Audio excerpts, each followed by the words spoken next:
Holy smokes, we are live. We are live. Welcome to College Football's Peek Around the Corner with your host, Greg Pflugar. We cover everything in college football because we love everything in college football. And if you do as well, please subscribe to our channel. Smash the like button if you like our content. Share the video with your family and friends if you want to support this college football rebel outpost with a donation. Just hit the $ where you make a comment, and I will get to your super chat as quick as I possibly can. Welcome in everybody into the studio that sits on the corner of Keith Jackson Parkway and Kurt Gowdy Avenue. Do not be afraid. Do not be afraid to be a legend. With your comments in the chat room and with your phone calls later in the show. If the little general is listening to this, and I don't know if she is. I'm in the studio. She's out in the living room. If the little general is listening to this, please turn on the air. It is very hot in here, and it's not because I have a fever. The fever has broken. I'm feeling better. I got some medication. It was a I don't know what it was. Bacterial infection. Still battling it. Still going to be on the medication. But this is the first day since August 7th. August 7th that I've got any control over my voice. And I'm still coughing and doing all that stuff, but I have my voice back. And that is bad news. Bad news for all you sickos out there, you college football sickos, because I got my voice back. I'm going to be talking college football from morning, noon to night for the next 5 months. I'm going to be singing the songs again, renditions, college football fight songs, and everything in between. So, my voice is back. Bad news for you all, especially for you Iowa Hawkeyes and your evil Badgers and everybody that's on the Golden Gopher football schedule. Because we're ready. We are ready. I'm just going to put that out there. It is hot. Hopefully, Maria is listening to me. Please turn on the air. I'm about to melt. We've got breaking news. Bill G, thank you so much. Wow. 5 gift memberships. Holy smokes. Bill G, thank you so much for your incredible generosity once again to our channel. Skull Ducky, Joshua Irby, Terry Kane, John Bennett, Susan, you are all of you, plus Bill G, all of you are officially knighted Cloak and Dagger once again. Holy smokes, Bill G. And we're going to be putting out those early peak Cloak and Dagger membership only episodes. I have not been able to do an episode since August 7th. I have been, the virus, bacterial infection, they're calling it, laid me straight out. But because of modern medicine and your prayers and everything, the fat guy from Minnesota is back.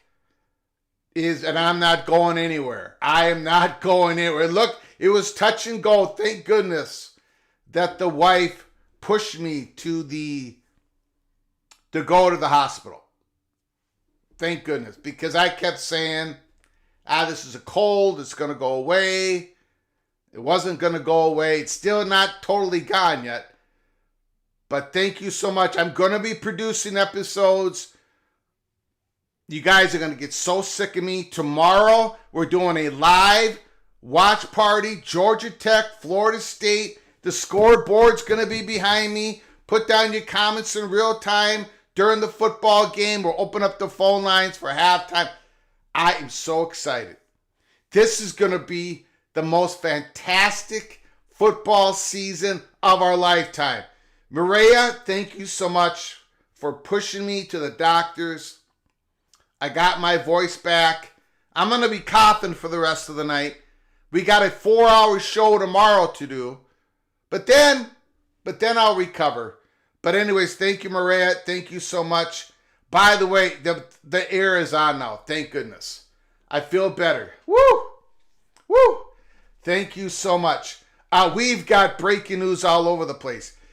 Bill G, again, thank you for your generosity. I do appreciate it. Expedition Greg, a member for 9 months. 9 months, Mr. Buckeye Expedition Greg has had to listen to this voice, who's had to listen to me sing, who's had to listen to all my bad takes, but yet he's been a member for 9 months. Thank you, Expedition Greg. You are officially hereby knighted Cloak and Dagger once again. I do feel that air. Oh, man, I feel it. Sounds good. Feels good. Ryan Thomas. Greg is recovering from rabies he got from I don't know if that's a badger. Jeez, that better not be a badger, Ryan Thomas. My voice isn't 100%. And if it was, I'd be yelling at you, Mr. Ryan Thomas. I would be yelling at you, but I'm not. I'm not 100% yet. Ryan Thomas, thank you so much for the super chat. I do appreciate it. Breaking news. The Big 12 is talking UConn once again. Or is it even once again? I think they've been talking UConn. Well, Brett Yormark has been talking UConn all this time. About a month ago, I was asked by certain people in the media, certain people in the PATC community, because there were rumors about UConn, and I went up the flagpole.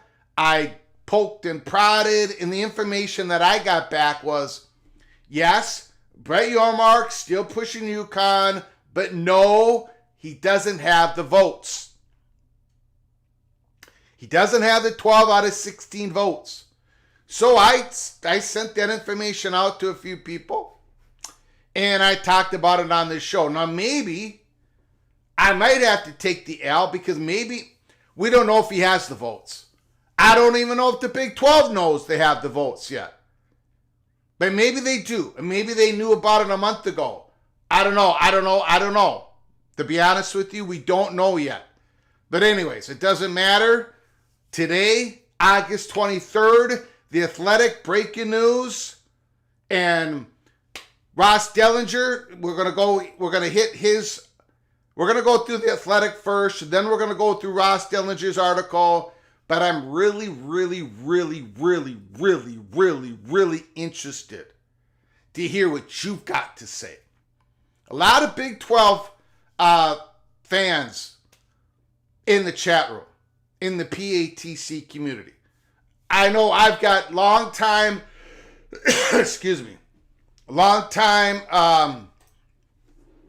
UConn Husky fans who I've had a relationship for over the years, and I know I'm interested in what they've got to say. I hope they give us a call today.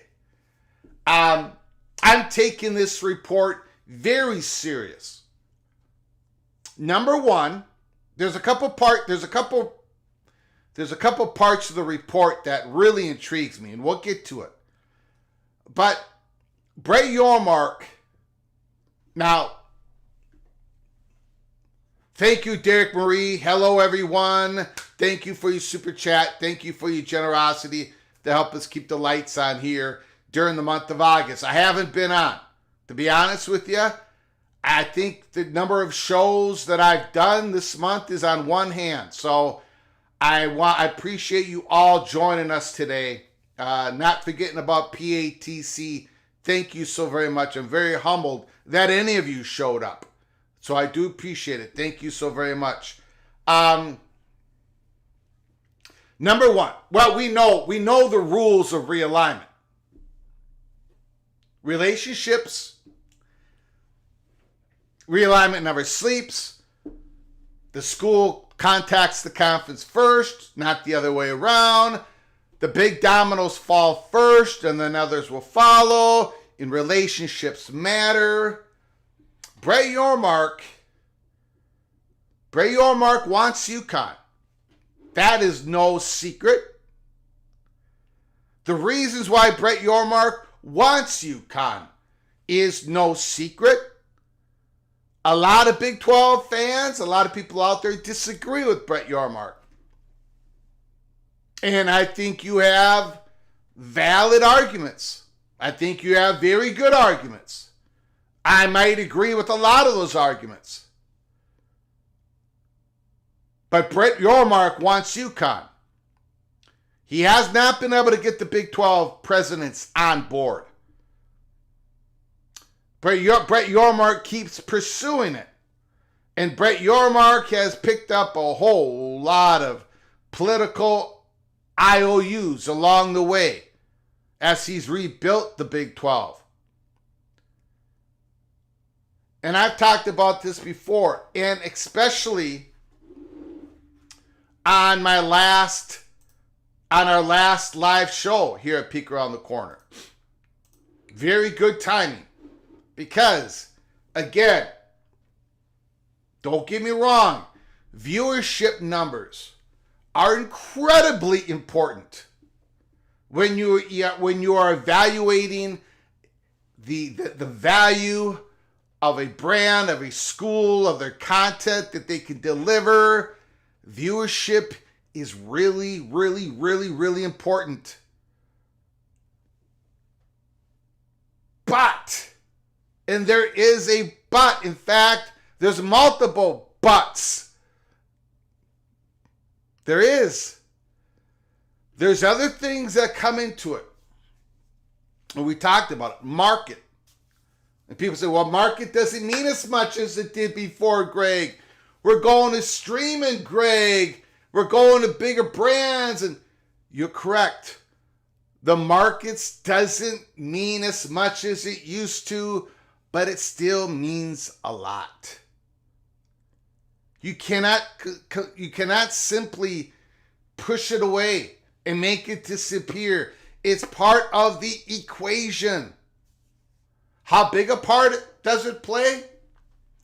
Man, it all depends on the many different variables out there. What is the conference? What market are they pursuing? Does it expand the footprint? UConn, the market. You can send me the viewership numbers all day long. I know what they're going to be. They're going to be very, very low on football.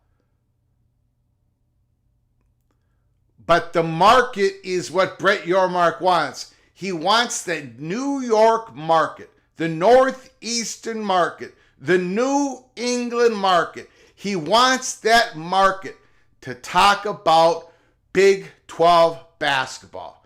He wants the New York market, Connecticut market, the New England market, the Northeastern media market to talk about Big 12 football, Big 12 basketball, women's and men's. That's what he wants. And by hook or by crook, he's going to get it, I think. Let's get into the articles. We're not going to do a roll call. I do not think this is a backup plan. I think this is a separate situation. I know people are going to try to insinuate, or maybe Brett Yormark doesn't think he's going to have a chance for any of the ACC schools if the conference implodes. I think this is a separate deal. I think UConn is a yes or a no. And yes, if it becomes a yes for the Big 12 presidents, will that alter a little bit of what the Big 12 is going to try to pursue when the ACC implodes? Of course it is. But I don't think Brett Yormark is waking up every single day and going, geez, our chances of getting a couple ACC schools just went up 5% today. Oh, it went down 5% today. Oh, it went up 8% today. Oh, it went down 11% the next day. Oh, that means I should pursue UConn. Oh, that means I should. I shouldn't. I don't think that's not how it works. Brett Yormark wants UConn, well, for all the reasons I just said. The brand, the basketball, Brett Yormark believes that the value of basketball is going to skyrocket. So does Greg Sankey. And that's why Greg Sankey is going to pursue, one of the reasons why Greg Sankey is going to pursue North Carolina and all the connective tissues around North Carolina before he pursues anything else in the ACC if and when it implodes. Let's get to the articles. Then I'm going to get to your comments. I'll get to your super chats first. We are going to get to your phone calls. I'm very, very, very, very interested to hear what you all have to say. Welcome in. Emergency live show. We are going to talk Florida State, Georgia Tech. The line is down to minus 10.5. The line has gone from minus 13 to minus 10.5. A whole lot of late money. A whole lot of late money. The sharp money, the supposedly smart money, has been laid on the rambling wreck of Georgia Tech. What does that mean? Does it mean anything at all? Does it mean anything at all? Excuse me. Let's get to the article. Woo!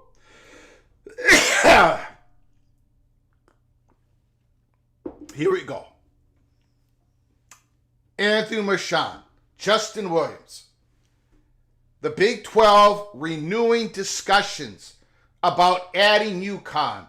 Long-time expansion target sources. It has been a long time target, hasn't it? They have. UConn, they've been in the Holy Smokes Theater. They were in the back of the curtain on stage in the Holy Smokes Theater. Big 12 Commissioner Brett Yormark has renewed his pursuit of expansion target UConn with league officials set for a meeting next week, where the issue will be reintroduced next week. The issues will be reintroduced for in-depth discussion. Multiple Big 12 administrators and broadcasting sources told The Athletic. And again, I apologize for my voice. It's coming back, but I'm going to be coughing and all that stuff. I do apologize. Hold on one second. Yormark, a Northeast native and former Brooklyn Nets executive, has been talking with his school since at least last summer, before the Big 12 added Arizona, Arizona State, Colorado, Utah to expand to 16 schools in August of 2023.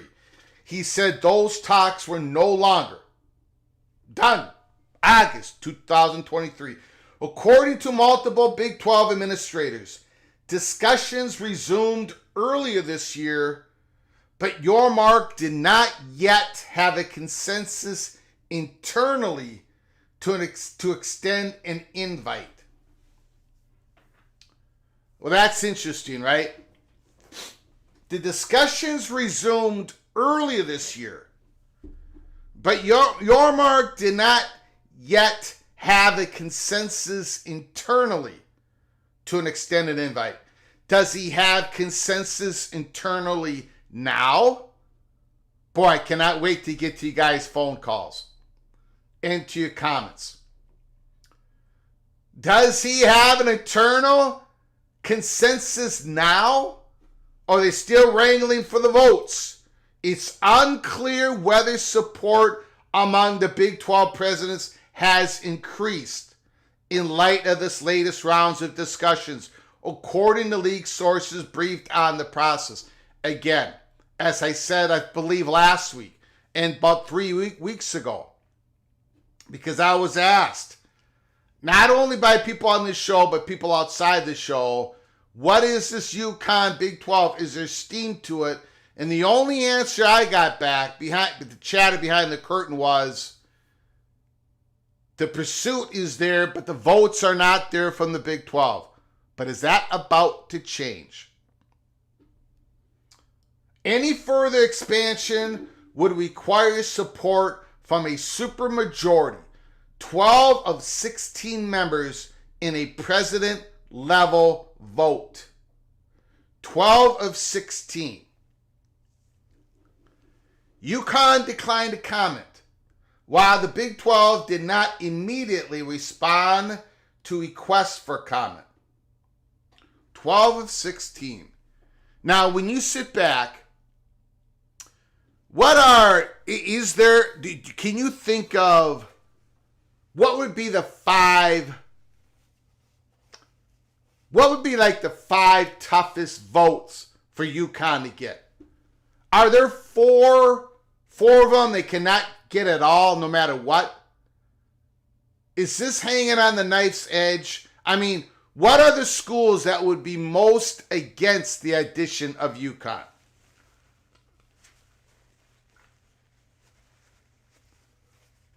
Which, I'm being serious.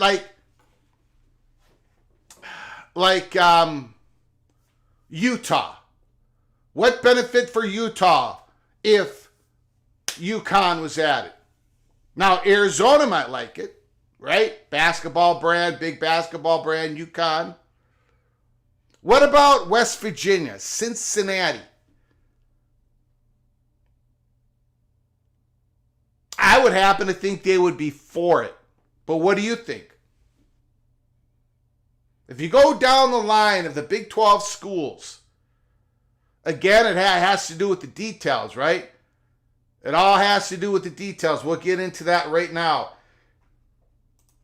Yormark has repeatedly expressed his desire to position the Big 12 as the nation's premier basketball conference, suggesting college hoops is undervalued by TV partners. We've talked about that.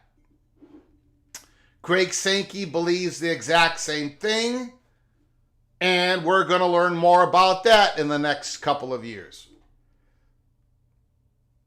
UConn, the reigning back-to-back national champion in men's basketball and a perennial power in women's hoops, located in a coveted Northeast television market. The conference does not currently have a member in, would help achieve that goal. Again, markets do matter. Not as much as they used to, but they still matter, and they matter more depending on the situation.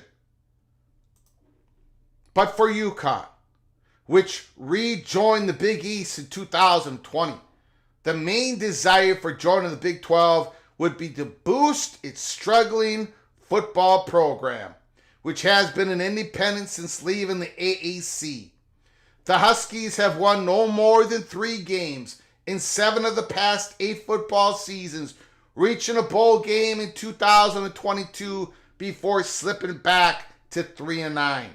According to the sources, if the Big 12, now listen to this, according to sources, if the Big 12 did accept UConn, its football program would not join the league until the next television rights contract, or at the very least for several years. When UMass joins the MAC next year, UConn will be one of the 2 remaining FBS independents along with Notre Dame. So if this happens, if they get the votes, if UConn gets the votes, their football program will not be joining the conference until 2031. Does that help grease the skids? Does that get a few more Big 12 presidents on board?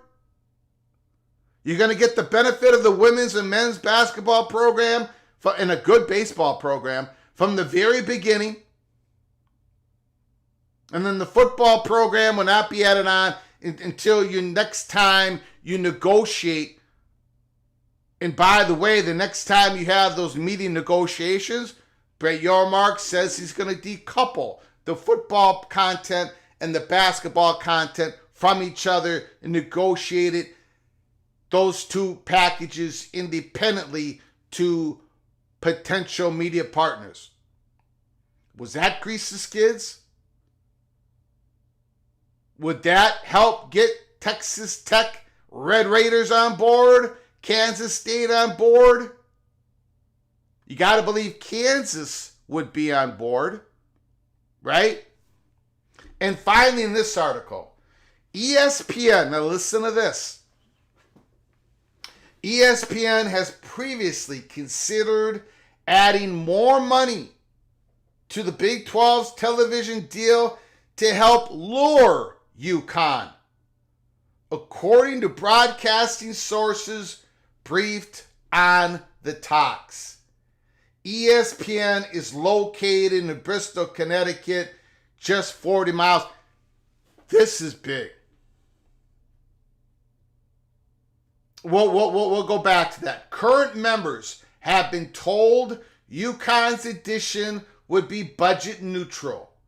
It would not reduce conference revenue payouts to existing members, according to multiple Big 12 administrators.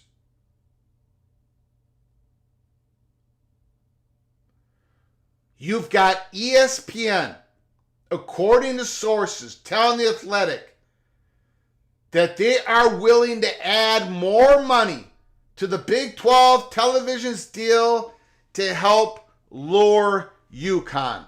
Now that is a big deal. That is a big deal. Big 12 administrators are telling The Athletic, and we're going to get to Ross Dellinger's report in a moment. Big 12 administrators are telling The Athletic, we're not on this deal, we're not going to take less. The question is, and look, Big 12 is going to benefit from having that women's program, from having that men's basketball program, no question about it. The question is 2031. You know, how much of a drag would UConn football program be to the existing Big 12 conference come 2031?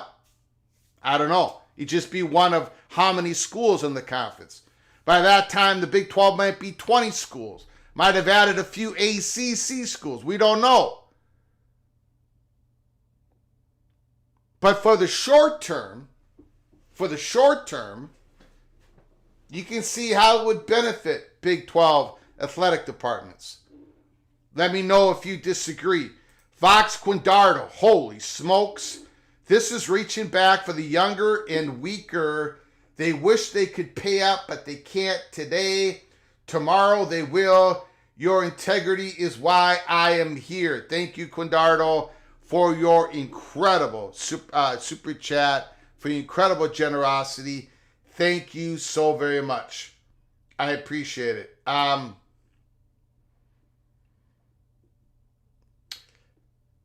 appreciate your incredible generosity and your kind words about my integrity.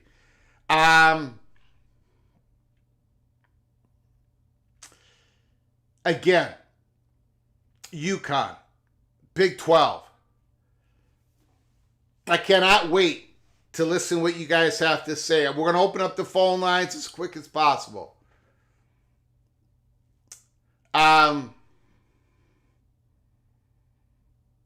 First of all, let me get to Skaven. Yes. Early P Cloak and Dagger. Thank you so much for becoming a member once again. Skaven, yes, you are hereby knighted, Cloak and Dagger. Appreciate your generosity, Skaven. Yes. And again, we're going to be putting out some episodes, a lot of them here real soon. Now that I got my voice back and I'm not laid out anymore because of this very difficult bacterial infection that I've been dealing with. As I get the Ross Dellinger article ready here,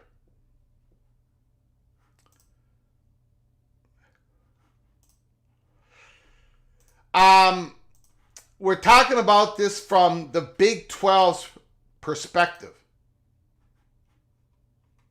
What about UConn's perspective?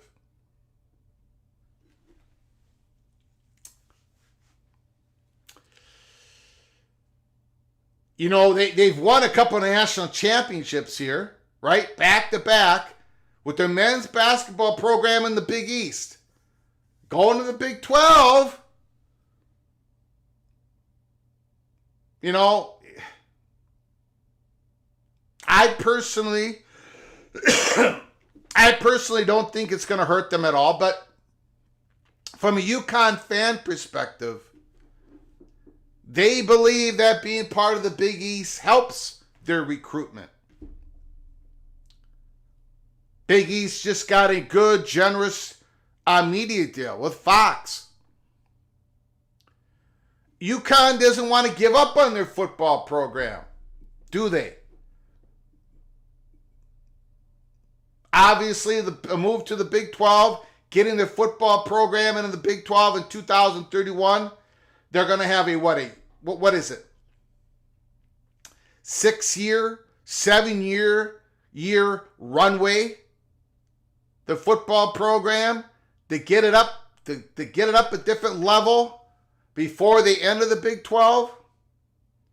What kind of conditions would the Big 12 put on UConn?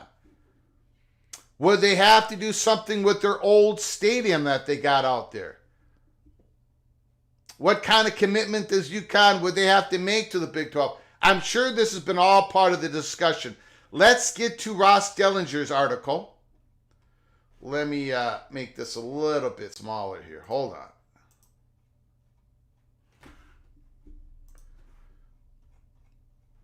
Sources: UConn, Big 12 in serious negotiations about Huskies joining as the newest expansion member. Ross Dellinger. The Big 12 and UConn remain in serious negotiations about the Huskies joining the league as its newest expansion member. When we get to this article, we're going to go right to your phone calls. Multiple sources tell Yahoo Sports, in a marriage that could bring together, arguably, the country's strongest basketball conference, in perhaps the nation's best hoops program. UConn officials visited with Big 12 athletic administrators in Dallas last week.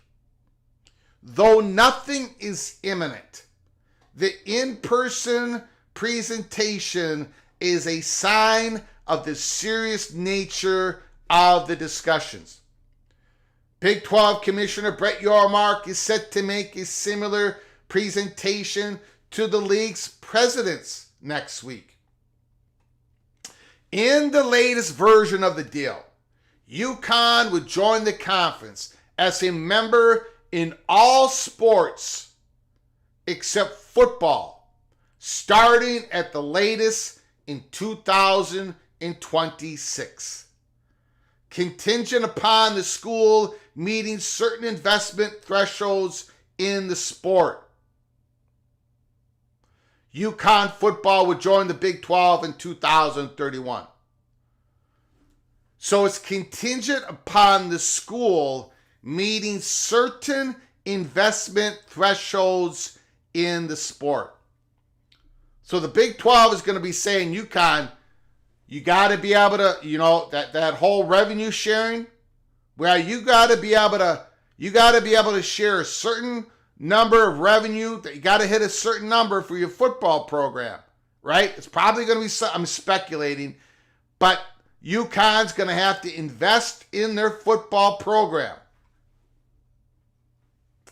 While the Huskies are not expected to receive full distribution share from the league, the move would increase their financial situation and pair the school's elite program with a power conference brand. The Huskies men and women's basketball programs have won a combined 16 national championships since 1999. Holy smokes. The move, if it is finalized, would be a blow for the Big East. UConn was an original member of the old Big East before competing in the American Athletic Conference and then moving back into the new Big East in 2020. The Big 12 and the UConn is an unusual geographic match. The New England-based school is 1,700 miles from the Big 12's Dallas headquarters and 500 miles from the closest Big 12 school, West Virginia. However, the league's basketball prowess with heavyweights Kansas and Houston sets up an ideal home for the Huskies as college athletics launches into a new revenue-sharing world with athletes. Football will have to wait. While it did advance to a bowl game 2 years ago, the UConn football program has not eclipsed the 8-win mark in more than a decade as part of any agreement with the conference. The school will need to increase its investment in the football program to a certain degree before joining the Big 12 at the earliest when the league's new television deal begins 2031. A football move is imperative for the school. As the last remaining independent football program in the country, Excluding the outlier Notre Dame, UConn receives the smallest portion of revenue from the college football playoff.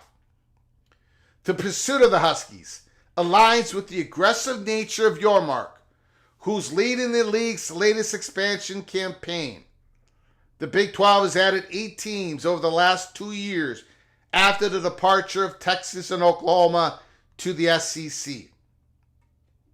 The conference is pursuing more than just new schools, plural.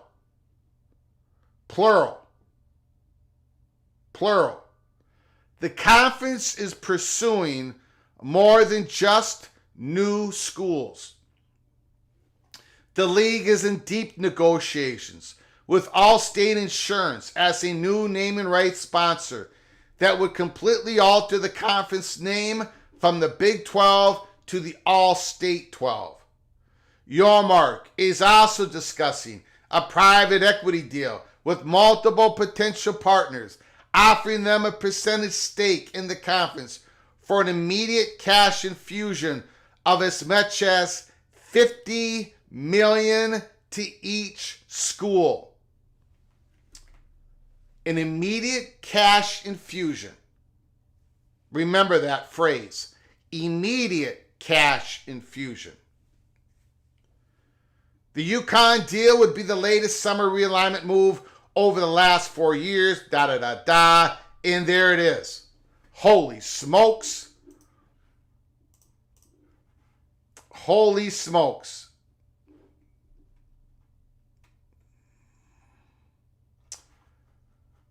We are going to get, let me get to some more super chats. We're going to get to your phone calls. Craig, I hope you have your vocal cords ready to sing on Wisconsin on November 29th when the Badgers run over your Gophers. Thank you so much for your super chat, Ryan Willie.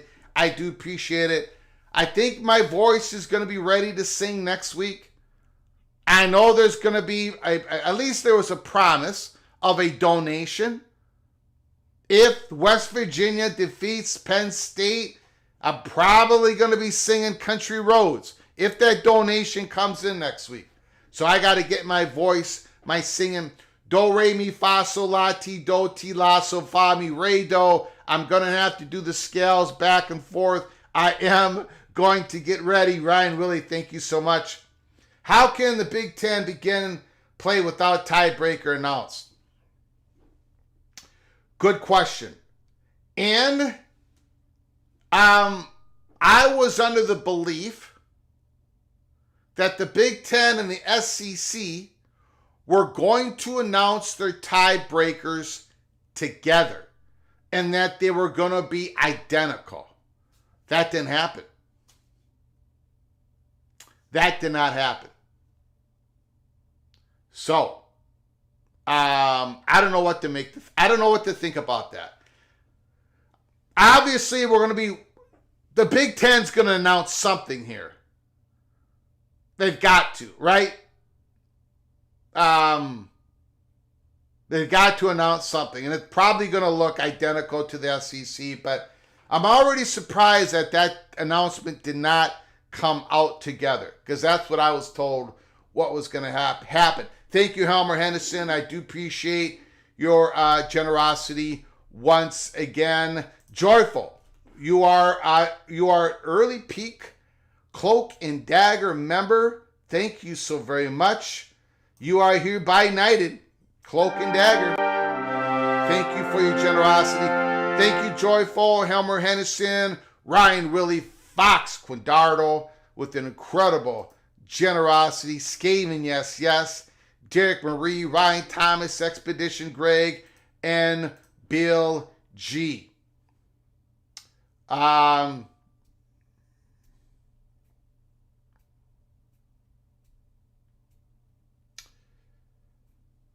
Penn State is down to an 8-point favorite. Woo.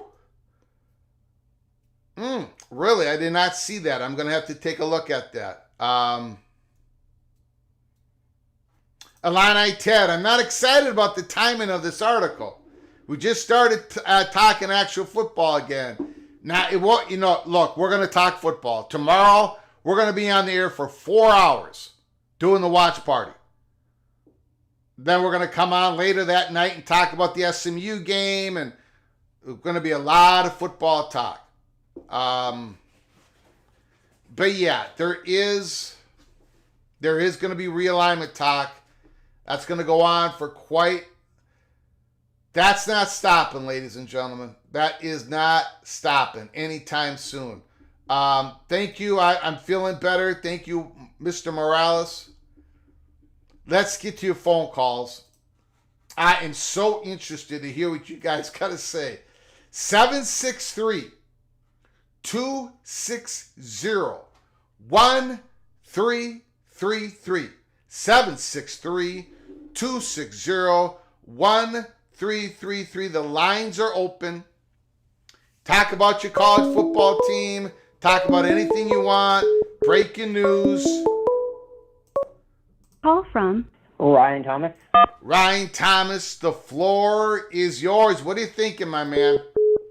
Well, I'm glad that you're recovering from the bacterial infection you got from a badger bite. Yeah. I don't think it was from a badger. I think it might have been from the oceans of Waikiki, but I don't know. Well, all right, that's fine. I mean, I don't think there's any Hawaiian badgers, so. Yeah. But yeah, I mean, I think it's interesting. I mean, if the money works, it'll happen. I mean, I think overall, when you think about whatever comes out of the ACC or what materializes with that situation, I mean, I don't have any issue with it. I mean, I just stop and think about having the basketball tournament in Kansas City with, Arizona, Kansas, Houston, UConn, Texas Tech, Baylor, Kansas State, Iowa State, BYU. I mean, that's going to be one lit tournament, Greg. Yeah. That is going to be one lit tournament. So I think that would be certainly an interesting thing. But, I could see, the fact that there's a point where there's benchmarks and contingent, plans to make the membership on football, predicated upon makes sense. And I wouldn't be surprised if the Big 12 gave UConn 5 or 6 games, to schedule, that could very well work out and give up UConn an opportunity to have their fans show up and maybe, start to build up the competition level there for it. So, I mean, I don't have any issue with it. I think it might actually, certainly you bring in a power like that, you certainly have put yourself, certainly arguably, and I know I'm a Big 12 homer, but I'll say this, the ACC had a better year last year in basketball. I mean, I certainly think that adding UConn just kind of puts the Big 12 right there on par as one of the top basketball brands of the country, and that's a good position to be for negotiating. And I don't think if it's gonna, ESPN knows that, and if it adds money or if it's revenue neutral, I mean, it's going to get the yes votes. I think that's probably what that'll happen. So I don't have any issues with it. So I'm not going to complain about it, and I think it could actually be a good ad. So we'll see how that all develops. So yeah. But people need to keep in mind that I do want to bring up one other thing for people to consider. On the ACC, and there's a lot of discussion about that option out there, and blah, blah, blah, blah, blah. But, I mean, people need to think about one thing. Yes, the ACC network makes money. That's true. But the one thing that these networks consider, and any business considers, is long-term risk. And, it's pretty clear that the ESPN could make more money off of an FSU or Clemson, either one or both, in playing in the SEC. And it's pretty clear that would add some value to a ninth SEC game with the inventory. If the SEC presidents are willing to get over themselves and let one of the two in, that could be a good value driver. And I think the one thing people need to consider is taking a risk on the courts, Greg, is a pretty big risk for ESPN to roll that option, because if that happens, that whole thing could blow up in their face. Now, if they could do something where they could move around brands where they wanted them to, or influence brands where they wanted them to, like maybe at NC State and Virginia Tech and Louisville to go to the Big 12, and maybe even take a Syracuse with them or not, I don't know, or possibly getting an FSU or Clemson, one or both, into the SEC along with UVA and UNC and a Duke. I mean, that would help the basketball value of the SEC. But my point is if it ends up being Notre Dame and some private schools and heavily academic focused schools and a reshaped ACC, that's none of those schools are going to really have an incentive to leave. So by reworking something and having a new deal for that, ESPN creates a league with stability. So ultimately, the choice that ESPN is going to make here is what's going to give it the most stability and predictability in its revenue making over the next 12 years. And I'll just say that that's a heck of a risk to roll it all and exercise that option with the possibility that this could blow up in the court. But anyway, that's all I have to say. Have a great weekend, Greg. Immaculate, you're on deck. Get ready. You're the next batter. So take care, everyone. Have a great weekend. Appreciate it. Thank you. Great call, Ryan.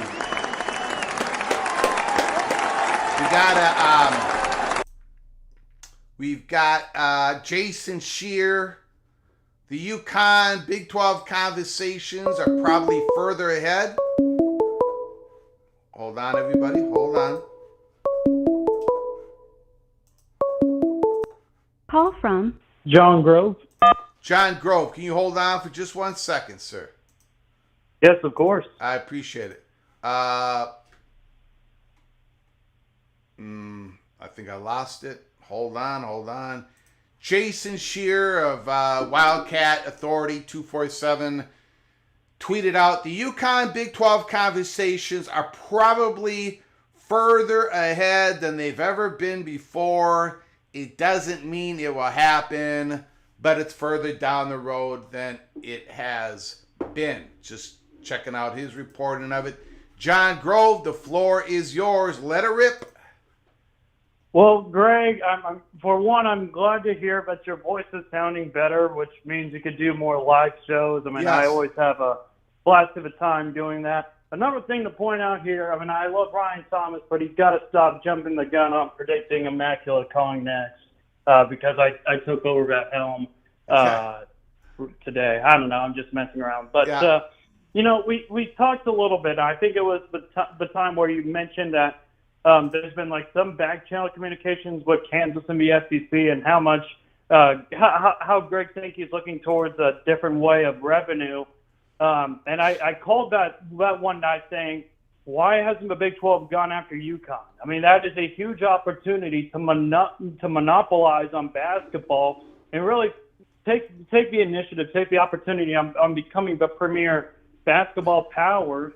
And I mean, I suppose, I mean, I don't even know. I mean, because you get Kansas, Houston, Arizona, Baylor, Iowa State. You add UConn in the mix, that's without a doubt the top basketball conference in all of the country. And I know this is a football channel, but UConn's won back-to-back. Oh, go ahead, Greg. No, I'm just saying, excuse me for interrupting. The Big 12, I mean, Brett Yormark has gone after UConn. But the Big 12 presidents haven't been convinced. Right, yeah. And who knows, maybe part of it was that UConn was balking at the numbers that they would have to invest in football, or maybe ESPN hadn't decided yet that they're going to put more money, into the till. But sounds like ESPN's willing to pay for it. Maybe UConn's willing to invest the next 6 years more money in the football program to meet whatever benchmark that the Big 12 is putting out there. Who knows? Something has moved, though, right? Something has moved to where they're back to talking serious talks. Maybe UConn acquiesced on a few points. Maybe the Big 12. Maybe there's a Big 12 president. Maybe one single Big 12 president just changed their mind, right? Maybe UConn's been working on the relationships. Maybe UConn reached out to President Gee of West Virginia. And who knows, right? It's about relationships, of course, about money. But something changed. But Bray Yormark has been going after UConn. No question about that. Go ahead, sir. Yeah, I should have clarified. It was Bray Yormark.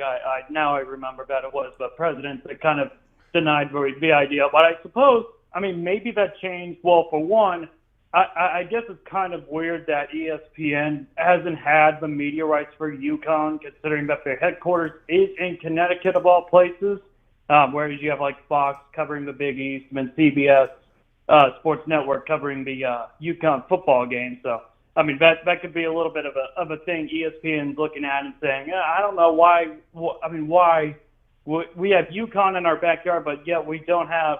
We're not even pouring any money or any investment. And they were talking a lot about not only their basketball team throughout this past 2 years, but because kind of touching on the NBA real quick, the Lakers were really interested in acquiring Dan Hurley, and there was just a lot of ESPN smoke to it as well. So, I honestly don't know. It didn't make a whole lot of sense, but. To your point about, for one, part of me, I don't even know where to go with this, but in a way, you're kind of going for the kill shot towards the competitor in the Big East. Like I mentioned, as long as the money is there, then that works. It'd be a massive blow for the Big East, because you're taking away the two-time defending national champions.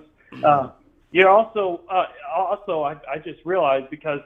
After UConn won prior to UConn winning those two championships, KU and Baylor won the last two Big 12 championships after that. National championships. Greg, I cannot talk today. Good grief. No, it's okay. But everybody, another thing to point out as well, everybody mentions that.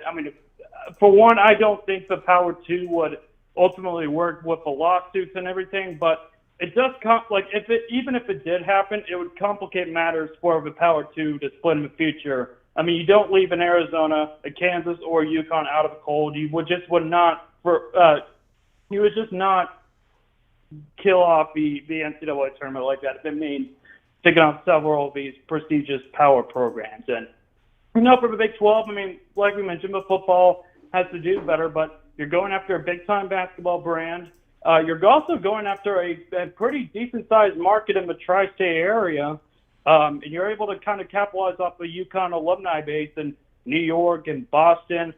It's a pretty big ideal spot, and UConn's also on top of that. They're kind of they border along the eastern side of the U.S., so Yormark's kind of emphasizing the storytelling, going from coast to coast, from the West Coast to the East Coast.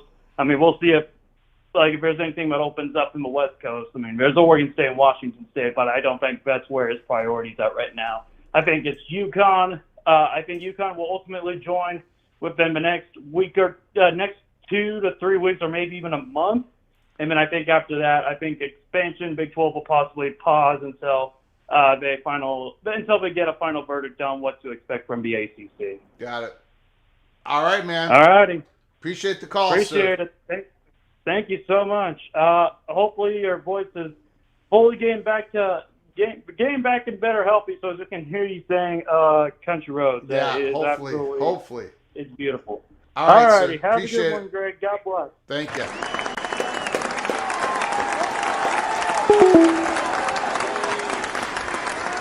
Yeah,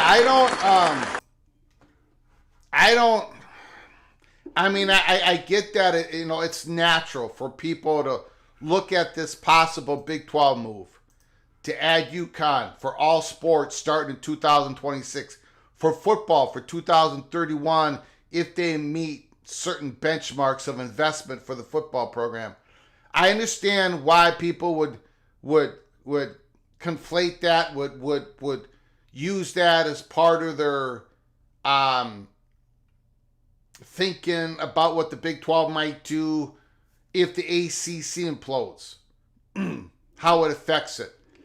Of course it's going to affect it somewhat if this happens, if UConn joins the Big 12. But I really also think this is just a separate move. Brett Yormark wants UConn. Yeah, there hasn't been any secret of it. He believes that decoupling the football and the basketball content, separate media negotiations, he believes he's going to be able to squeeze out more value. He believes the basketball value is going to skyrocket. And he's not the only one out there. Greg Sankey believes the same thing. One of the reasons, not the only reason, one of the reasons why they're going to pursue North Carolina and probably Virginia. Plus, there's other reasons. The students, we talked about it. The student apocalypse that is about to happen. But I think this is an if the ACC implodes, if ESPN decides not to opt in or whatever you want to call it, they decline to have ACC content, to distribute ACC's content beyond 2027. And then, of course, the Gore then goes away in 2027. That means everybody's basically a free agent. If all that happens, of course the Big 12 is going to pursue ACC schools. Of course they are. But if UConn is already, if that happens, then, we're just talking here. We're just speculating. You can see how on the surface, this is speculation. I have not heard speculation. If the Big 12 were able to acquire UConn,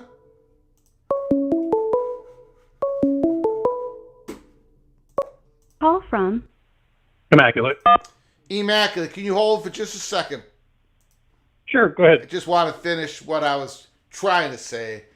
You can see how a UConn acquisition from the Big 12 could affect the future of, or the options that a Syracuse might have in the future. If the ACC implodes, if the Gore ends in 2027, if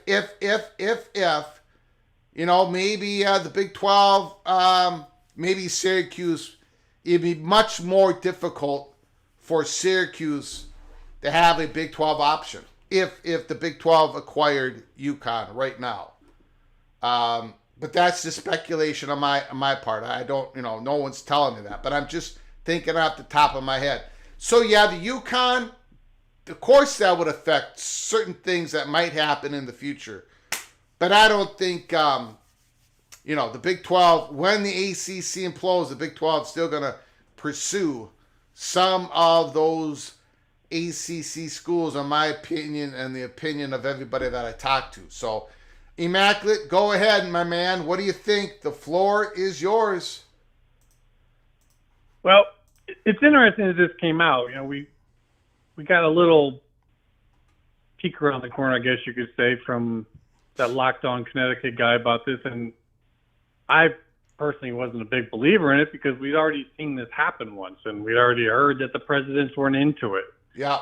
So it's like, okay, so what, is this an angle? Is this meant to try to get people moving again? That's how it always seems. Like they'd bring up a school like this just to get people saying, oh, shoot, maybe we should go look. It's just to kind of get people sitting up in their seats a little bit. But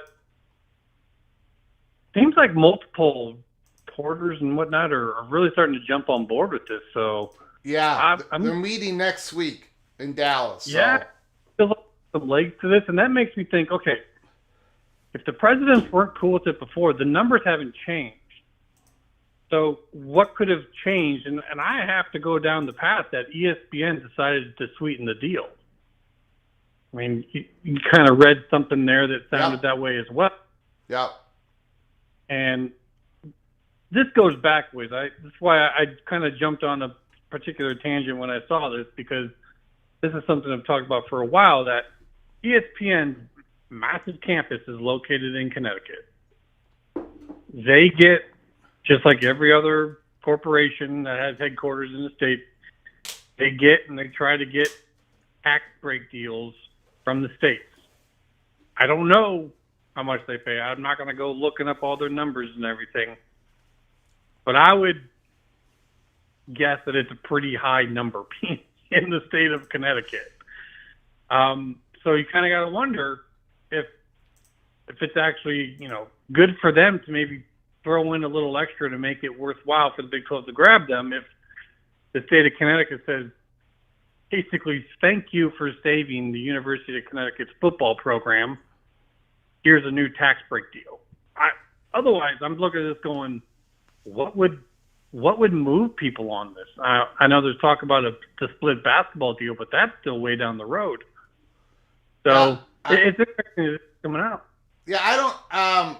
I mean, that is the logic that you just used was used by people who believed, and I probably was one of them at the time. I don't even remember, but who thought that the ACC was going to take UConn over Louisville because of the tax break situation, ESPN being in Bristol, Connecticut. I know a lot of UConn fans kind of said, yeah, we got the edge because of this relationship, but then it didn't happen, right? So, but maybe now, maybe that's part of it. I don't know.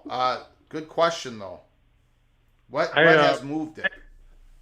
I used to have them back when we kind of had the Big 12 penned as being the conference that was going to get chopped up. Yeah. That I was kind of looking at the whole Texas-Notre Dame relationship didn't really make sense other than Texas really liked what Notre Dame had. I kind of had like Texas going to the ACC on a similar deal, them taking one Texas school with maybe Baylor, and then UConn getting that other spot in the ACC because of this situation. I mean, this hasn't changed. I mean, the amount of money that this could save ESPN, I can't put a number to it. I kind of put it to Wild Ute, actually. Like maybe he would have a better idea of being able to figure that out. And so maybe he'll look into that before their show tonight. But it's got to be considerable. And interestingly enough, if this happens, this could mean a bunch of other things. This starts to affect dominoes, as we say. If the ACC is going to have something happen, well, that would mean that UConn's not there as a backfill if this happens first. Yeah. So, yeah. And if ESPN's helping that happen, they know what's going to happen, right? I mean, they're the linchpin of that whole situation. So if ESPN is helping UConn go to the Big 12, what does that say about the ACC? People can say what they want. I don't really know. It just kind of takes them out of the backfill situation for that, and how that would make that worthwhile for ESPN, because the same benefit. Say the ACC loses some schools by backfilling with UConn, it does help ESPN at home to help keep the pay up. Mm-hmm. So what does it mean in that direction? I don't know. But if this really does happen, I think that's where the conversation goes next, is what is this telling us about what other moves could happen after that? So it might be a good indicator. Yeah. Yeah. And I know, like, the UConn athletic department, for as great as the women's program is, as great as the men's program is, obviously they haven't been making much media money over the last 30 years. And I know UConn's athletic department runs a deficit every year. So, if they're going to do this, and they're getting benchmarks set by the Big 12 saying that, you got to reach these benchmarks when investing in football. That means UConn as a university, if this happens, would have had made the decision. I'm just speculating here, Immaculate. No one's telling me anything. But to me, that must mean that the university has made the decision, if this happens, to really go above the call of duty, so to speak, and give more money to the athletic department to make those changes, to make sure they can put enough money into the football stadium and everything else that goes with it, so they can reach those benchmarks, so they can become a Big 12 football member in 2031. The UConn, the university itself, must be really in back of this, right? There must be really like support in this for this to go this far down the road as we sit here August 23rd. Yeah, they probably had to make some promises like, we'll get this working, we'll build this up, because they do need to do that in order to compete in this conference. As much as people try and woo on it, it's going to be a very competitive conference, and they're going to have to come in there and be ready. And it might be good for them that they're doing this ramp up, because if they were just to jump in right away, they would probably just become the bottom dweller immediately just stay there. They don't have to be world beaters either, you know. I mean, it's they got to get 25,000 people. You know, I mean, they got to get some people to show up there for the football games. They got to be relevant enough for that East Coast, that New York media, for that New England media to talk about Big 12 football. You know, they've got to be relevant enough to where your West Virginias, your Cincinnatis, your Texas Techs, you know, your schools get mentioned in that valuable media market. So they got to be good enough for that to happen. But, you know, they don't really have to compete for a title or anything. So I think they need to be Big 12's version of Boston College. Yeah. What you're saying is Boston College. Like, if you overlook them, they'll come in there and punch you in the teeth. Yeah. But you're never going to win the conference. But they're going to play tough ball. And that's probably what you need out of UConn, is just the way if there's like a Big 12 team that's on a run, and this is the team that's getting some national attention, and they happen to be rolling into Storrs, Connecticut on that week, you know that, hey, this is going to be a good game. We can put it on TV. Yeah. That's probably all you need out of UConn. But as they are right now, do they give you that? So, like you're saying, they probably have to make promises if this is true. Yeah. All righty, man. Well, Cade McNamara is QB1 for the Iowa Hawkeyes against Illinois State. That's official. Yeah, we'll see how long. Yeah. With the interesting, I'll just end it on this because we talked about this, and I think it's hilarious that it worked out this way. But people may not realize that the assistant defensive coordinator, the guy that assists Parker, is also the assistant head coach starting this season. And so now he's going to be taking on the head coach duties. Mr. Wallace. Yes, that's Wallace. While assisting the defensive coordinator. Yeah. It's an interesting situation, and I'm positive that I think that they're going to give Parker his run as head coach when Ferentz goes away. But he's not going to really turn away from the defense a whole lot. And so even though while he's head coach and he's, getting his just due to be remembered as a head coach of Iowa, it's going to be Seth Wallace that's doing a lot of the business work of head coach. Yep. And so we're going to get a shot. We're going to get a look at that here. So while it may be just a game against Illinois State, for the program itself, this is actually a pretty big deal. So I'm looking forward to it. We'll see how it goes. Appreciate it, sir. Thank you very much for the call, man. Yep. Talk to you later, buddy. Have a good day.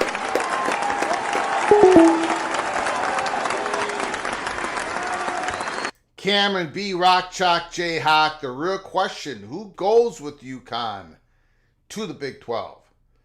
Well, I mean, that is a good point from Cameron B. I mean, at some point, the Big 12, if UConn does this deal, they're going to be the 17th member in basketball, in men's and women's basketball.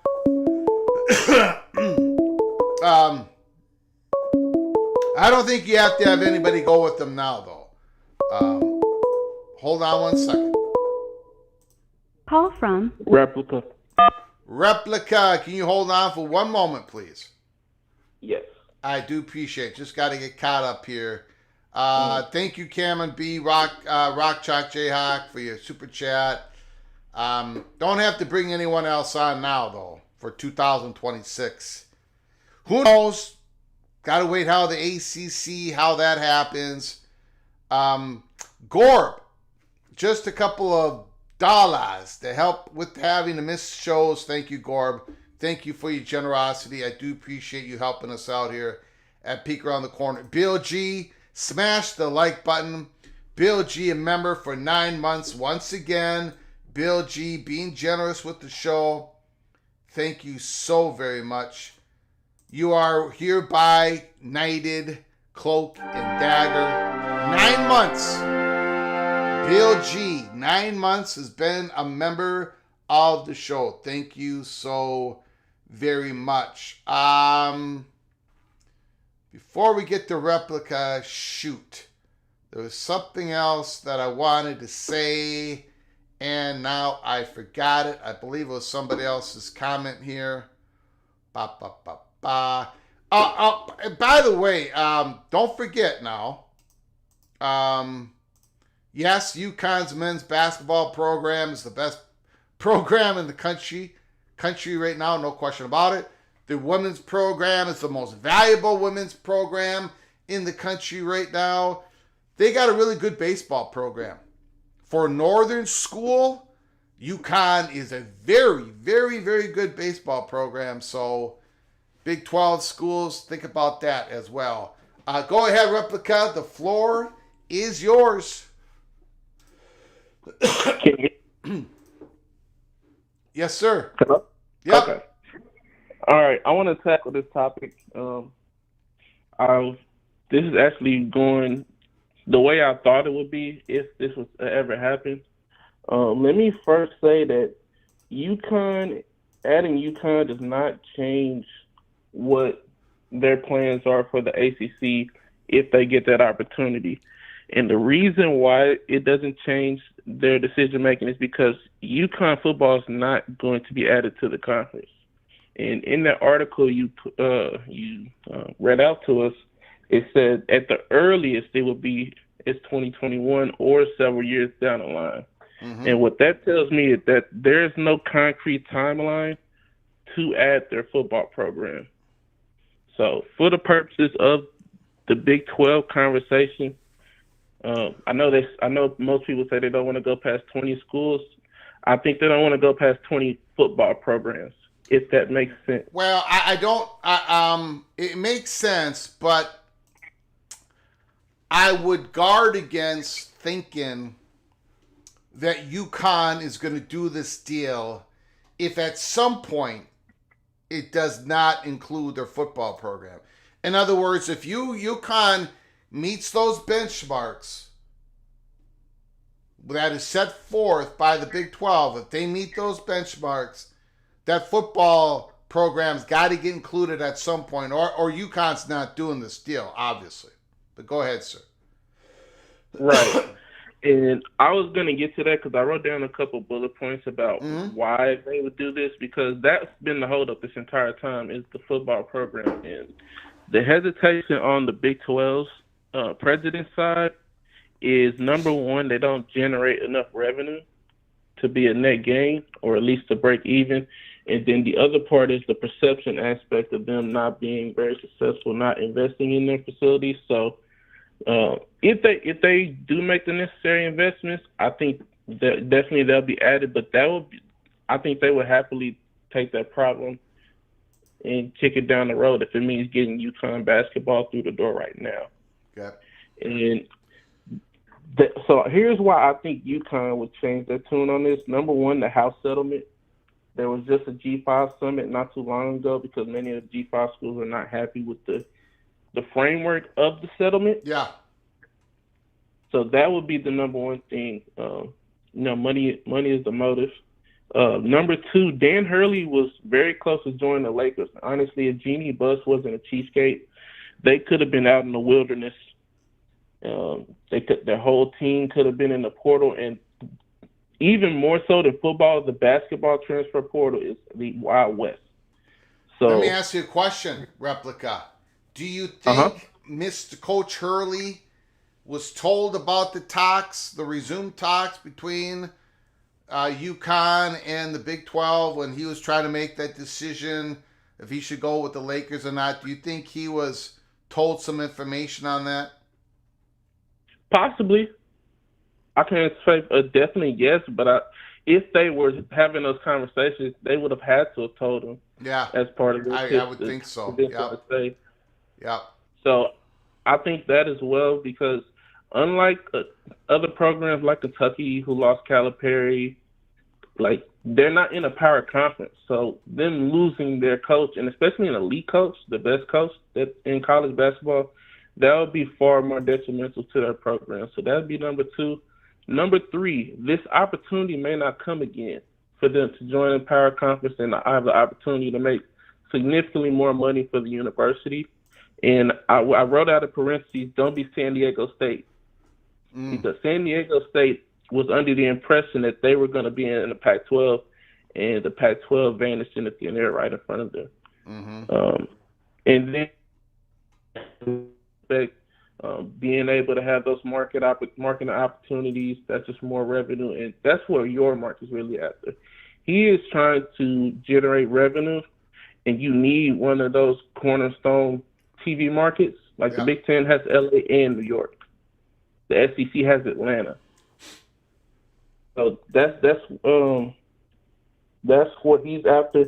And then I put Gonzaga because they're kind of in the same boat. And the reason why I consider this an isolated opportunity is because Gonzaga doesn't have a football program at all. So if you're adding them, you're trying to increase revenue while making it easier for travel for the stick and ball sports. And I think for UConn, let's just say for whatever reason, they can't make that investment. They can't hit those benchmarks. I think it will still be worth it for them to join because the alternative, like they're living the alternative right now. Everything's going to become more expensive once these settlements come. Like when you get opportunities, like you have to seize them, and that's what I think this is about. And there was one more thing I want to say. Give me just a second. Yes. The other they have, I think it's still worth it. Even if you don't get your football program, worst case scenario, you could probably do like a scheduling agreement like the ACC does, maybe play them 5 games a year against the Big 12. Or if things become really dire, then they just need to just take their program down to the FCS because the reality is they need a new stadium. Their stadium's like 30 miles from campus. If you know anything about the Northeast, it gets darker early out there. It's harder to commute. So that's something they need to get done. They need to build new on-campus facilities. So if they're willing to make that investment, then I think that's just a problem that, Yormark and the other presidents would kick down the road and happy to take what comes with it. But if they don't, I think worst case scenario, you either do a scheduling agreement or they drop down to the FCS because, again, you may not get this opportunity again. Don't be San Diego State, be SMU. Yep. All right, man. Appreciate the call. Great points, Replica. All right, have a good one. Happy Friday. You too, buddy. Thank you, sir. Football is back, baby. Let's go. All right.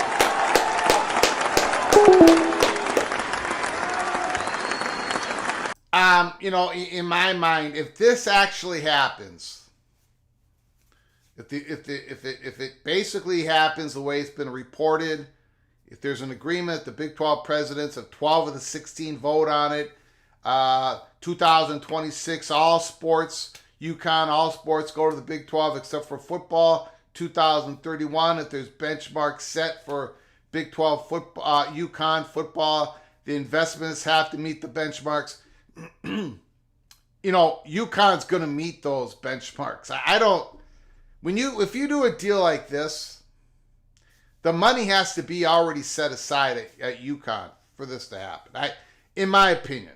So I do not anticipate, if this actually happens, I don't anticipate 2028, 2029 comes along and we hear UConn did not do what they needed to do. Therefore, their football program's not joining in 2031. UConn internally is going to have this set in stone for them to sign on the dotted line. Call from BJ. BJ, the floor is yours. What's up, Greg? As always, thanks for having me on and allowing me to speak on your platform. And happy Friday. Yep, happy Friday to you. I appreciate you giving us a call. Yeah, sweet. So just a few things. The UConn, the Big 12. I'm not saying it's unimportant, right? It's college sports, and I like college sports, so you have to give it a read. But I do find it interesting that this is like the 20th time that I've heard the Big 12 doing this, that, and the third. And I'm starting to think, right, this is a part of the Big 12's like marketing and stuff where they just want to be in the news. Because for this to come out, they've added 8 new teams in the last 2 years. but go ahead. I mean, they have the deal. The deal has changed. The deal in Mexico. They've got the Rutgers Park in New York City. They're going to be doing the basketball thing there. I mean, I get what you're saying. They do a lot of PR. They do a lot of stuff. But they've actually moved. They've done a lot of work. They've done a lot of movement. Like, actually signed. And they're about to do they're going to do some sort of conference naming rights deal. There's probably going to be more coming down the pike. Hint, hint, wink, wink. But, so I don't know, BJ, but go ahead, sir. So I didn't say they didn't, that Brett Yormark hasn't done anything for the conference. Yeah. But it's a lot of, it's like the logic that you guys use. When I say you guys, just internet, YouTube media and channels. And, the Big Ten and the SEC don't want any more teams. They don't want to slice the pie anymore. Yet while the Big 12 is looking to add, by my count, 8 ACC teams, and there was reports with Gonzaga. Once upon a time, there was a reports with this is the second or third report with UConn.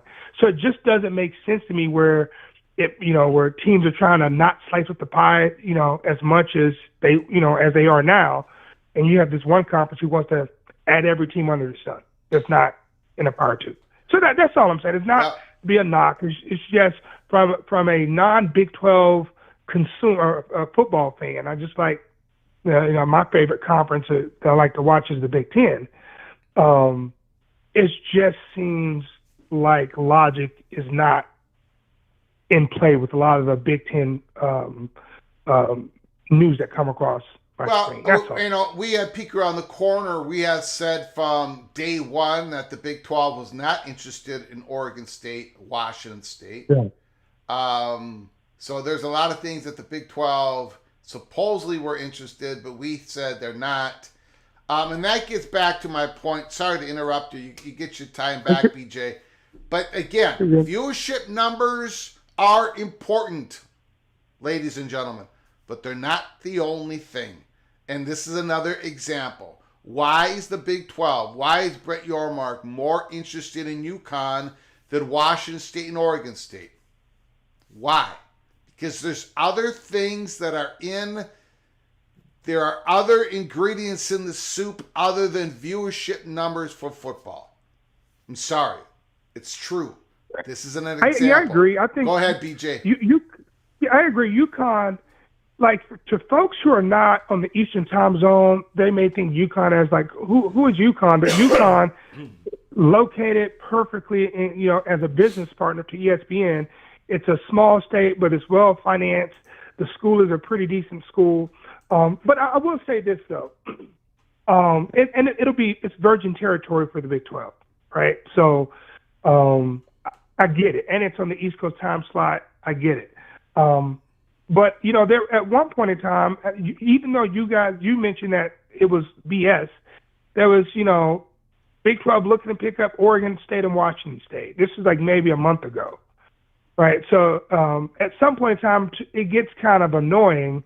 Every other week, there's a new realignment, Big 12 potential, right? And so it's not a knock on the Big 12 of Brett Yormark, but as a consumer, it gets kind of annoying. That's all.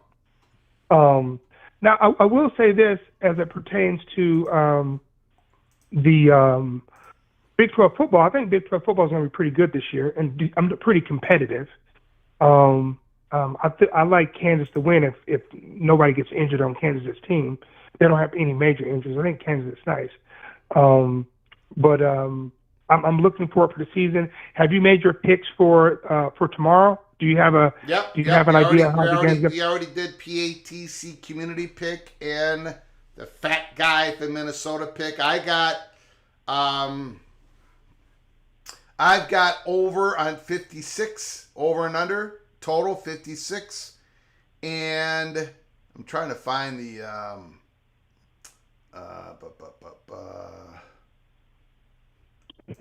I got over on the 56, and the PATC community took the Seminoles minus 13. Now that line has dropped to minus 10.5. There's been a whole lot of money put on Georgia Tech over the last 4 or 5 days. There's been a whole lot of money put on Texas A&M against Notre Dame. That line has moved from -1 to -3, Texas A&M. There's been an enormous amount of money put on Montana State. They were -9.5 against New Mexico. That's a game tomorrow. -9.5 has gone to -13.5. So we have had major line movements for week 0. 2 of the games, Florida State, Georgia Tech, Montana State, New Mexico. And then for week 1, there's been some major line movements. I don't know what's going on, but the late money has been dropping on one side of the fence in some of these football games. Go ahead, sir. Hey, Greg, as you're speaking, the only thing I'm thinking about is Vegas is beautiful, right? Mm-hmm. And like the late money going on Georgia Tech, I think is so asinine. It's like football is very simple. Trenches, first and foremost, trenches wins, right? If you have if you're better or dominant in the trenches, you're probably going to win that game. And I think Florida State is going to beat Georgia Tech by at least 17 points. I don't think it's going to be close, to be honest with you. Well, we're going to see tomorrow. And please drop in. We're doing a watch party tomorrow here at Peek Around the Corner, starting at 11:30 a.m. Eastern Time. We're going to be on for 4 hours. We're going to be covering the whole game. So drop on in, BJ. I got you. And I'll say this before I go, Greg. It's going to be like a 38-41 to 23 type of game, right? Okay. There's no way. I don't know whether you or your followers watch ACC football or Georgia Tech. Georgia Tech's defense was so horrible. It was so horrible last year. Yep. They returned the same players. They have a couple ends they brought in, but they're smaller. They're like 240. I agree. Yep. And Florida State is 330 across the board up front. So you just run the ball against them. That's why I was surprised when Georgia Tech played UCF last year in the bowl game. UCF similar to Georgia Tech. They can't stop the run. UCF and Georgia Tech are very similar, actually. very good offensively. UCF is amazing offensively when they're rolling. They can run the ball. But UCF can run that ball. Yep. Yeah, and Georgia Tech ran the ball like 25 times against UCF in the bowl game in a row, and UCF just could not stop the run. They put 8 and 9 people in the box, and they could not stop the run. Georgia Tech is very similar. Mike Norvell is smart enough to know I have bigger guys than you, right? If you have an explosive offense, if you don't see the field and you can't stop my boys from pounding on you, that's going to be over very quickly. And then if you force Georgia Tech to throw the ball, as much as and as talented as Haynes Kings is, he is turnover prone. He led the ACC in turnovers last year. When they played against, Clemson, when Clemson just stacked the box and forced him to throw the ball, he's just not an accurate thrower of the ball. Mm-hmm. So, in my opinion, and please find me tomorrow, and I guarantee you I'm going to be smiling tomorrow because it's not going to be a close game. I want it to be a fun game because it's the opening of the season. Mm-hmm. But at the end of the day, when I look at the trenches, can you stop this team from running the ball? No, you're automatically out-leveraged. You're going to have to do something amazing on offense, and you have to turn the ball. You have to force that team to turn the ball over, which I don't think they will. But thank you very much as always, Greg. You got it. Have a blessed day and a happy Friday. Appreciate it. Thank you so much.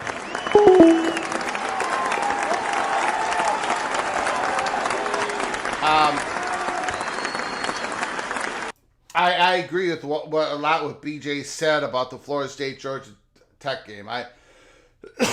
But I think the better play was to go over 56. So I went with over 56. I think that's the best play. We'll find out. But I'm always going to pay attention. Ladies and gentlemen, I'm always going to pay attention. I've always have paid attention to the late moves, big moves on the line, on the spread. Of course, it becomes a talking point. Again, I tell you guys the story. 2 years ago, Northwestern and Nebraska, there was a big line move towards Northwestern. They were still the big underdogs. They were still double-point underdogs. I think they were still like 10-point underdogs. And then they ended up winning the game 31-28. I'm not saying Georgia Tech's going to win the game. I don't think they're going to win the game. If I had to pick, I'd pick Florida State to cover. But I got over 56. I think that's the much better play. But of course, big line moves like that, you got to talk about it. Because you guys, I don't know, if you don't know how it works, well, sometimes something gets in the water.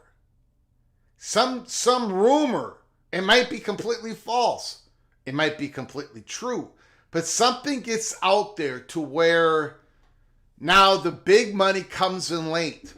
The smart plays, supposedly, the sharp plays, sometimes it's called, comes in late. And if it all comes on one side, that means that something has taken root. It doesn't mean that these people are putting money on Georgia Tech, thinks Georgia Tech's going to win the game. But they believe the line, they like the line. They like the 13.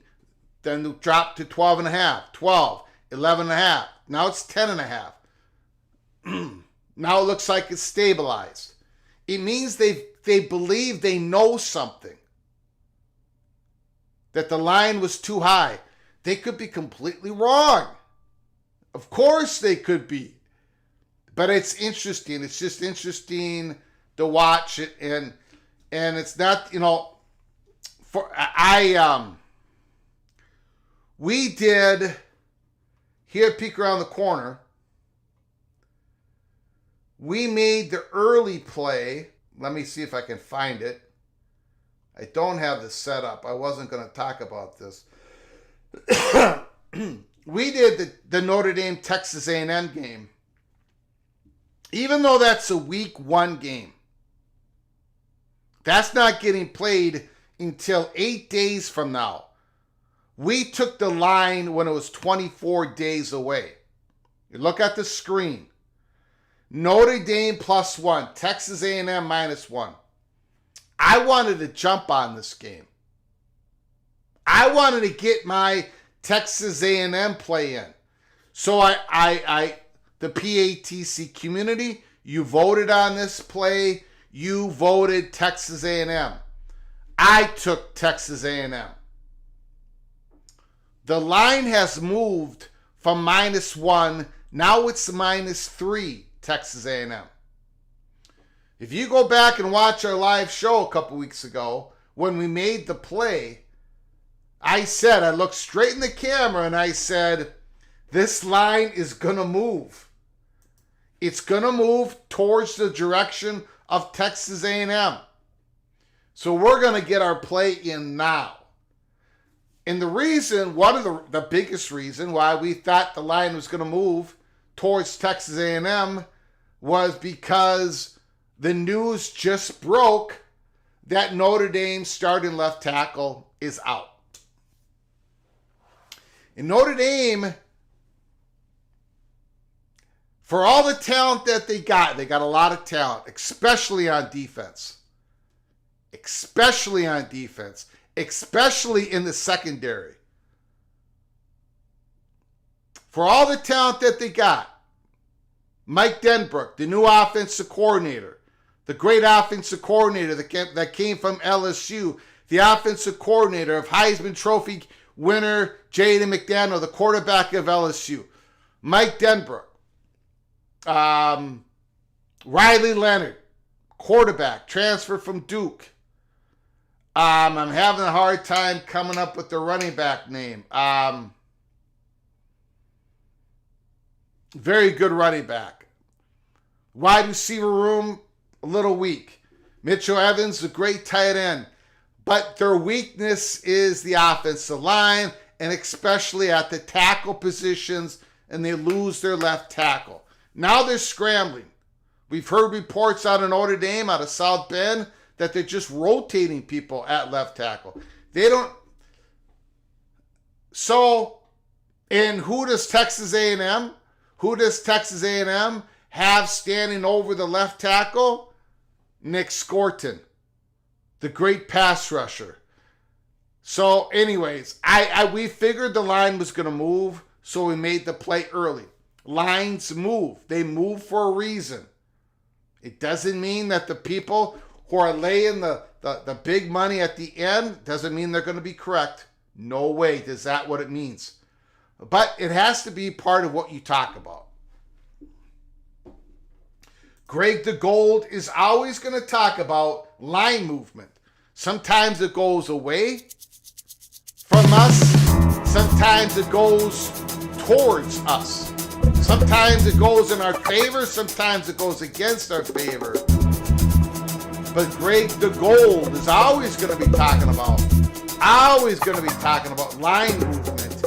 And the line has moved towards Georgia Tech, the Rambling Wreck.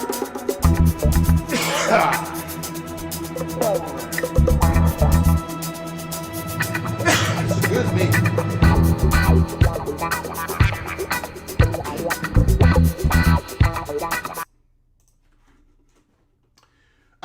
Brett McMurphy, according to excuse me, losing my voice.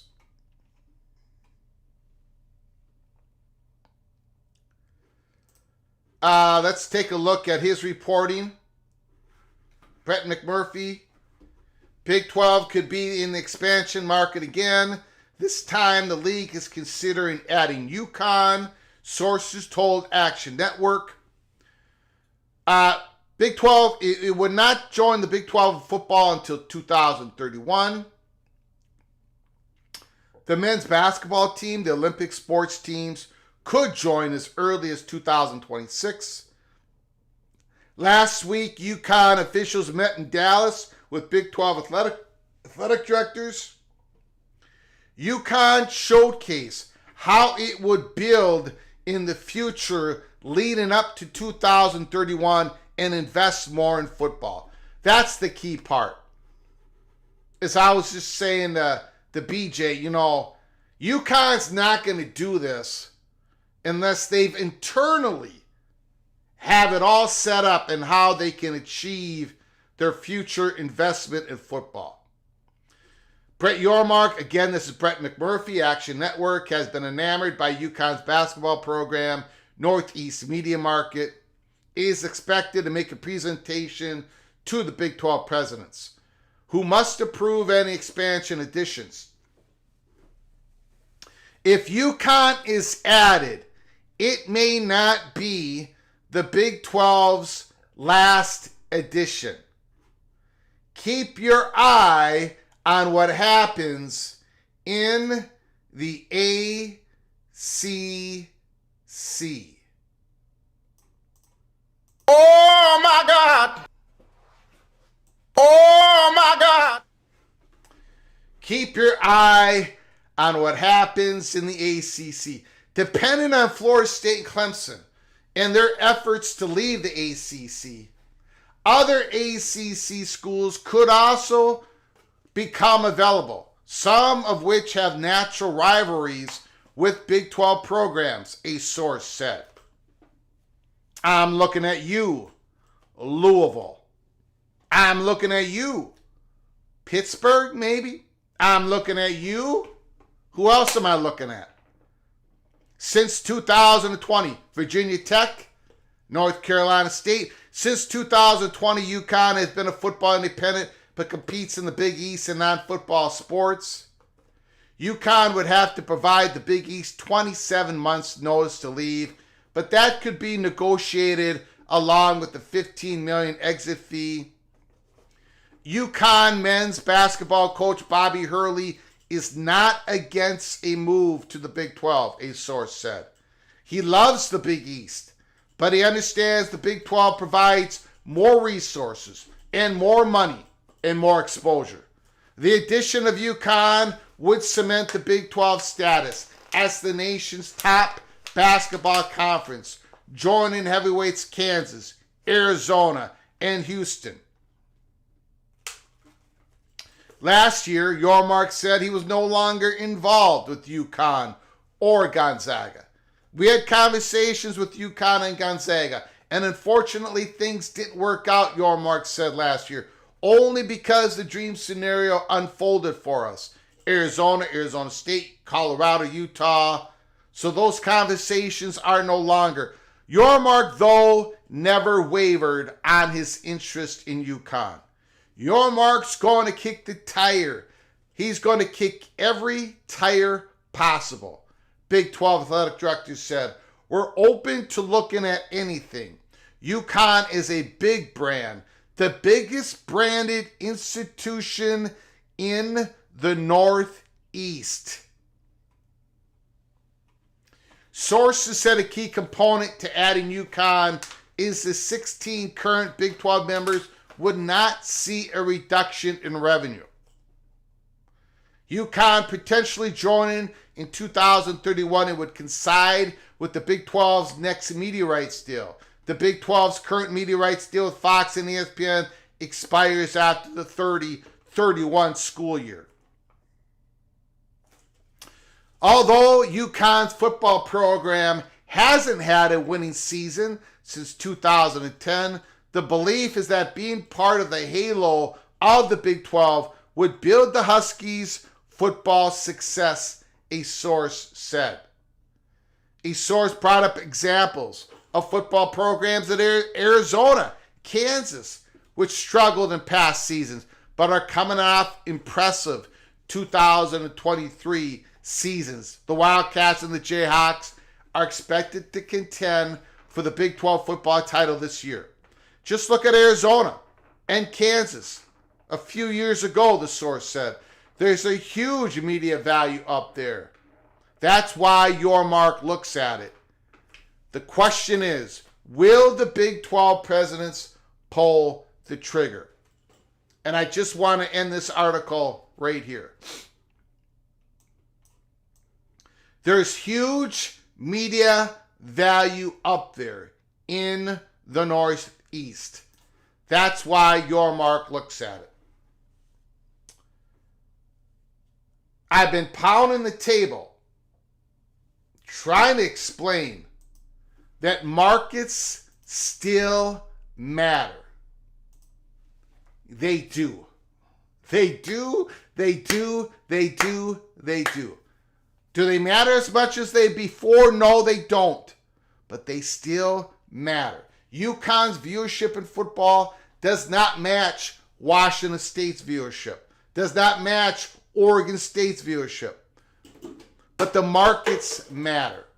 And that market in the Northeast that could help tell the Big 12 story, it's of value to the Big 12. At least, again, I've talked about this before, but national advertisers, they're interested in some markets. Some markets more than others, even if the viewership is not as high in those markets. And for the Big 12, spreading their footprint to the Northeast to get the New York, New England media talking about Big 12 basketball, talking about Big 12 football, talking about Big 12 baseball, whatever, that is added value to the conference. Is it enough? Is it enough for the Big 12 presidents to vote? Yes. We're going to find out. We are going to find out. We've been on the air for almost 2 hours. We're going to shut it down. I got to save my voice. We're going to be on the air for 4 hours tomorrow, at least 4 hours, because we're going to be doing the watch party. Florida State and Georgia Tech.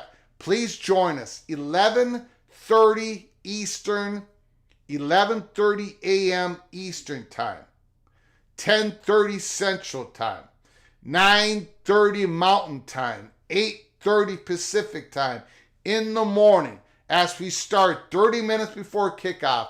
Georgia Tech, Florida State watch party. First watch party of the season. Join us. Have some fun. You watch the game at home. I watch the game at home. We talk about it. We're having fun. Big time drama. I think it's going to be a high scoring game.